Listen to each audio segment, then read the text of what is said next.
Hello student, তো ফিরে আসলাম আর একটা ক্লাসে। আজকে তোমাদের করাবো আমি সপ্তম শ্রেণী গণিত রায় মার্টিন প্রশ্নবিচিত্রা থার্ড ইউনিট টেস্ট 2025।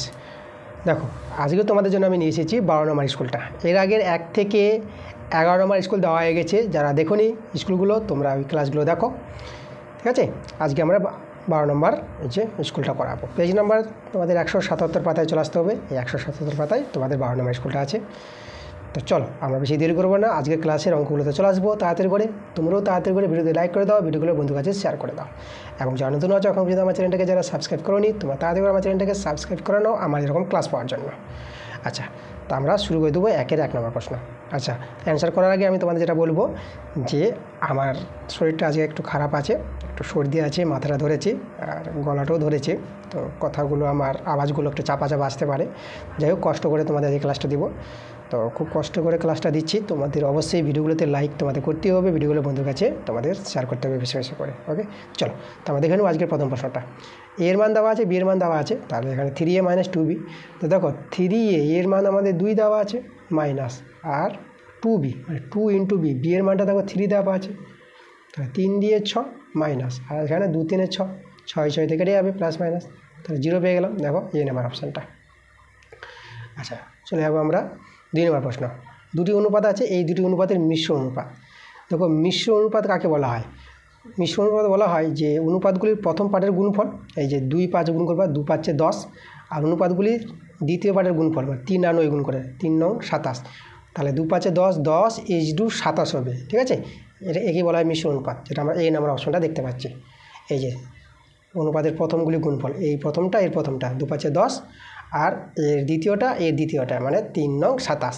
ঠিক আছে, 3 9 27, এই যে এই নাম্বার অপশনটা আমরা পেয়ে যাচ্ছি। মিশ্র অনুপাত তোমাদের এই আগে ক্লাসেও তোমাদের বোঝানো হয়েছে। আচ্ছা, আমরা চলে আসবো 3 নম্বর প্রশ্নে। আচ্ছা, দেখো এখানে 3 প্রশ্নটা বলছে 1 বর্গ সেমি সমান কার সঙ্গে সমান হবে? তাহলে দেখো 1 বর্গ সেমিকে আমরা ভাঙাবো। 1 বর্গ সেমিকে তোমরা এইভাবে ভাঙাতে পারবা। দেখো 1 সেমি গুণিত 1 সেমি। এই যে দেখো 1 বর্গ সেমিকে 1 সেমি গুণিত 1 সেমি। এখানে আমরা সেমি থেকে আমরা মিটারে নিয়ে যাই, তাহলে সেমি থেকে যদি মিটারে নিয়ে যাও তাহলে কি করতে হবে আমাদের? সেমি আর মিটারের মধ্যে পার্থক্য 100 পার্থক্য, মানে 1 মিটার সমান 100 সেমি। তাহলে সেমিকে যদি 100 দিয়ে ভাগ করো তা সেমিটা কিন্তু মিটার হয়ে যাবে। এই যে দেখো, আবার এখানেও আমরা 100 দিয়ে ভাগ করে দেবো, এই সেমিটা মিটার হয়ে যাবে। এখন যদি আমরা দেখো এই দুটো গুণ করে দিই, তাহলে 1/100 গুণিত 1/100, এই যে আমরা গুণ করে দিলাম। তাহলে এভাবে গুণ করে দিলে আমাদের দেখো এই যে দুটোকে গুণ করে দিয়েছি, তার জন্য আমাদের বর্গ মিটার হয়ে যাবে কথাটা, এই যে বর্গ মিটার। ওকে, আচ্ছা, তোমরা বলতে পারো স্যার সেমি থেকে মিটারে কী করে গেলেন, কী করে বুঝলেন? আচ্ছা, তোমরা বিভিন্ন জায়গায় যাবা, সেমি থেকে ডেসিমিটার যাও, কিমি যাও, হেক্টোমিটার যাও, যাই যাও না কেন, দেখো তোমাদের কিন্তু কোনো অপশান মিলবে না। তুমি যদি মিটারে আসো তখন কিন্তু এই অপশানটা কিন্তু মিলে যাবে, তাই না? তার জন্য আমরা মিটারে করেছি। তো চলো, এখানে যদি তোমরা গুণটা করো তাহলে 1 1 কে 1 উপরে আর 100 100 গুণ করে দেখো 1 মানে 1 1 গুণ করবে 1ই, আর 4টা শূন্য বসে যাবে। এইভাবে গুণটা তোমরা করতে পারবে 100 100 সংখ্যা। দেখো 1 1 কে 1 আর 2 শূন্য 2 শূন্য 4টা শূন্য বসিয়ে দেবা, এত বর্গ মিটার। এবার দেখো একে যদি ভাগ করে নাও, কটা শূন্য আছে? 1 2 3 4, তাহলে 4টার পর দশমিক। দেখো এখানে 1 ছিল, তাহলে এখানে একটা শূন্য বাড়িয়ে দিলাম 2, আর একটা শূন্য 3, আর একটা শূন্য 4, তারপর দশমিক বসিয়ে তারপর একটা শূন্য নিয়ে নাও। এই দেখো এদের ভাগফলটা এটা করতে পারবে, 4টা শূন্য 4টার পর দশমিক বসবে, এত বর্গ মিটার। দেখো এটা আমাদের ডি নাম্বার অপশানে আছে, এই যে 0.0001 বর্গ মিটার। এই যে দেখো ডি নাম্বার অপশানটা মিলছে আমাদের, তো অ্যান্সার ডি নাম্বার। এবার আমরা 4 নম্বর প্রশ্নে চলে আসবো। দেখো, সমবাহু ত্রিভুজে ঘূর্ণন প্রতিসম কোণ আমাদের জানতে চেয়েছে, সেটা কিন্তু আমাদের 120 ডিগ্রি হবে। এর আগের ক্লাসে তোমাদের দেখিয়েছি, আবার তোমাদের একটু যদি আমি বলে দিই, দেখো সমবাহু ত্রিভুজ আর 3টি বাহু সমান, তাহলে এই যে মধ্যমাটা এখানে থেকে এদিকে একটা এই যে এখানে মধ্যমা 3টির মধ্যমাগুলো আমরা টানে নিই, তাহলে মধ্যমা 3টি ছেদবিন্দুটা হবে আমাদের ঘূর্ণন কেন্দ্র। তাহলে এই যে কোণগুলো দেখো এতটা ঘুরিয়ে মানে 120 ডিগ্রি কোণ, এখানে 120 ডিগ্রি, এখানে 120 ডিগ্রি, 360, তো টোটাল আমাদের কত হবে 360 ডিগ্রি। তাহলে 120 ডিগ্রি কোণ ঘুরিয়ে এই বাহুটা এখানে আনতে পারবা, আবার 120 ডিগ্রি কোণ ঘুরিয়ে এই বাহুটা এখানে আসতে পারবা। তো একই রকম আমাদের ত্রিভুজে দেখাবে, তাই কি বলা হয় ঘূর্ণন প্রতিসাম্য, তাই না? মানে কোনো একটা কোণে ঘুরিয়ে একই রকম দেখানো চিত্রটাকে বলা হয় ঘূর্ণন প্রতিসাম্য। তার কত 120 ডিগ্রি কোণ ঘুরিয়ে ত্রিভুজটা একই রকম দেখা হবে, এই বাহুটা এখানে চলে আসবে। তাহলে 120 ডিগ্রি। আমরা 5 নম্বর প্রশ্ন চলে আসবো। বলেছে এই যে আমাদের এর মানটা, ঠিক আছে, এর মান কত হবে? তাহলে এখান থেকে দেখো তোমাদের এইভাবে কাটাকাটি করে নেবা, এই যে 2 5 10, এরকম যে কাটাকাটি করো, তো 2 5 এটা কত হবে 2 5 10, আর মাইনাসটা এদিকে চলে আসবে, তো ওয়াই মানটা -5 পেয়ে যাবে। এই যে ওয়াই সমান কত হয়ে যাবে -5, তাই না? এই যে 2 দিয়ে কাটা গেলে 2 5 10, আর মাইনাসটা ডান দিকে নিয়ে গেলে -5, তো ওয়াইয়ের মানটা পেয়ে যাবা। এই সমাধানের মানে ওয়াইয়ের মানটা, তাই না? ওয়াই সমান কত? তাহলে ওয়াই সমান -5। আচ্ছা 6 নম্বর প্রশ্ন। আচ্ছা এর পূরক কোণটি কত? তার এরকম অঙ্ক আমরা করেছি, তবে আমি তোমাদের করে দেখিয়ে দিচ্ছি। দেখো পূরক কোণ বলতে যে কোণের পূরক কোণ জানতে চাইবে না, সেই কোণটাকে 90 ডিগ্রি থেকে বিয়োগ দেখিয়ে দাও। এই যে দেখো 90 ডিগ্রি থেকে বিয়োগ করে দাও। তাহলে এখন 90 ডিগ্রি, এখন দেখো এই যে ডিগ্রিটা ভিতরে আনতে পারবা, এই যে 40 ডিগ্রি আর মাইনাসের প্লাস আর 1 ডিগ্রি এরকম করতে পারবা। তাহলে এটা আমাদের হয়ে যাবে 50 ডিগ্রি, আর এদিকে 1 ডিগ্রি। তাহলে এটা দেখো এটা 50 প্লাস এক্স করে ডিগ্রিটা বাইরে করতে পারবে তোমরা, এই যে ডিগ্রি। তার 50 প্লাস এক্স, তারপর ডিগ্রি আছে দেখো, সেটা ডি নাম্বার অপশানে আছে, এটা আমাদের অ্যান্সার। তাহলে এই যে কোণটা আছে, এই কোণের পূরক কোণ কত? এটা আমাদের পূরক কোণ। চলে আসবো 2 এর প্রশ্নগুলোতে। রাম ও শ্যামের বয়সের অনুপাত দেওয়া আছে, যদি শ্যামের বয়স 21 বছর হয় তাহলে রামের বয়স কত? আচ্ছা তাহলে এখানে দেখো আমরা যেটা করব, রাম, তাই তো, এই যে আমাদের আছে Ram is to Shyam, Ram is to Shyam কত আছে 8:7, তো এটাকে 8/7 করে নাও।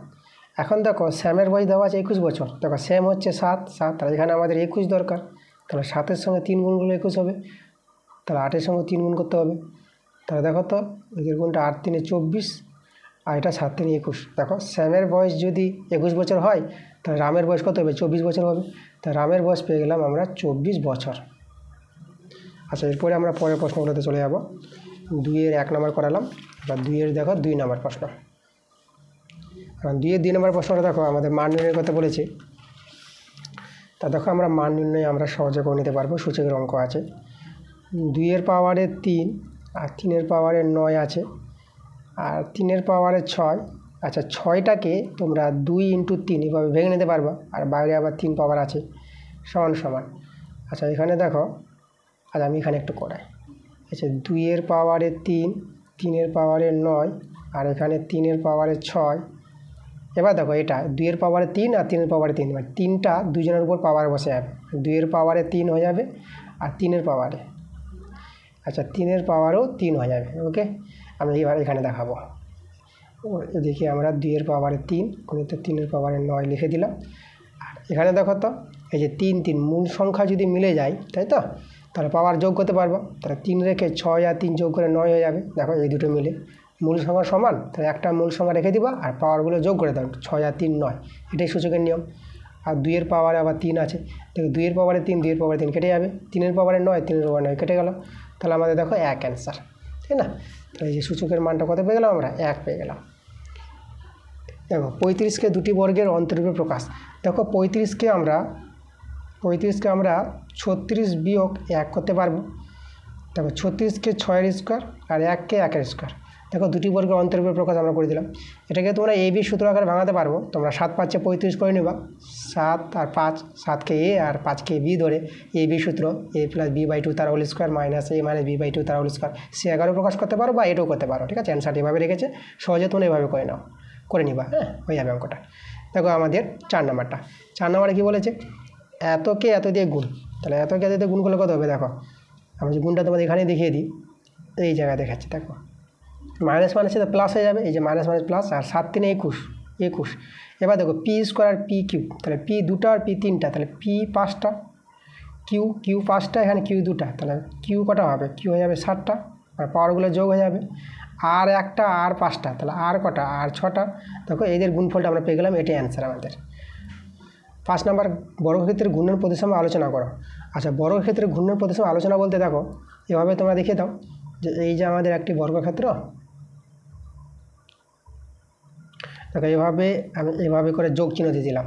তাহলে কোনো একটি বর্গক্ষেত্র 90 ডিগ্রি কোণে ঘুরিয়ে এই বাহুটাকে এখানে তোমরা নিয়ে আসতে পারবা। তো 90 ডিগ্রি কোণে ঘুরিয়ে এই বাহুটা এখানে আসলে পরে বর্গক্ষেত্র একই রকম দেখাবে। বর্গক্ষেত্রের 4টি বাহু তো সমান, তাহলে একেই বলা হয় প্রতিসাম্য। মানে কোনো একটি চিত্রকে কোনো একটি কোণে ঘুরিয়ে সেই চিত্রটা যদি একই রকম দেখায় তাকে বলা হয় ঘূর্ণন প্রতিসাম্য, তাই না? এভাবে তোমরা সংজ্ঞাটাই এখানে সংজ্ঞাটাই জানতে চেয়েছে। তাহলে বর্গক্ষেত্রে বলেছে, তাহলে লিখবা তোমরা যে বর্গক্ষেত্রের ক্ষেত্রে যে 90 ডিগ্রি কোণে ঘুরিয়ে বর্গক্ষেত্রটি একই রকম দেখাবে, তাই না? তাহলে আমরা এখানে বলবো যে বর্গক্ষেত্রের ঘূর্ণন প্রতিসাম্য কোণ 90 ডিগ্রি। পাস এভাবে একটু আলোচনা করে নিবা, তখন তোমাদের অ্যান্সারটা হয়ে যাবে। এবার 6 নম্বর প্রশ্ন। 6 নম্বর প্রশ্ন কী বলেছে? রম্বস ও বর্গক্ষেত্রের দুটি পার্থক্য। আচ্ছা, রম্বস আর বর্গক্ষেত্রের তোমাদের এর আগেও ক্লাসে আলোচনা হয়েছে রম্বস আর বর্গক্ষেত্র। তো তোমাদের এখানে আমি তো আলোচনাটা করে দিই, দুটি পার্থক্য তোমরা সহজে বলে দিতে পারবা। দেখো এখানে আমি রম্বসের যদি ছবিটা দেখাই, রম্বসের 4টি বাহু হয়, 4টি বাহু সমান। এই যে আমাদের রম্বস। আর বর্গক্ষেত্র এরও 4টি বাহু। তাহলে দেখো বর্গক্ষেত্রের প্রতিটি কোণ 90 ডিগ্রি, এটা হচ্ছে আমাদের বর্গক্ষেত্র, আর এটা হচ্ছে আমাদের রম্বস। রম্বসের প্রতিটি কোণ কী হয়? 90 ডিগ্রি করে হয়। এই যে প্রতিটি কোণ 90 ডিগ্রি করে হবে, কিন্তু রম্বসের প্রতিটি কোণ 90 ডিগ্রি হবে না। বাস এটা একটা পার্থক্য লিখে দিবা। আর কি, রম্বসের তোমরা দেখাবা রম্বসের রম্বসের কর্ণ দুটি অসমান হয়। এটা বড় কর্ণ, এটা ছোট কর্ণ, কিন্তু বর্গক্ষেত্রের কর্ণ দুটি সমান হবে। এই যে বর্গক্ষেত্রের কর্ণ দুটি সমান, এই যে এটা একটা পার্থক্য। দেখো দুটি পার্থক্য হয়ে গেল, তাই না? এভাবে তোমরা দুটি পার্থক্য লিখে নিবা।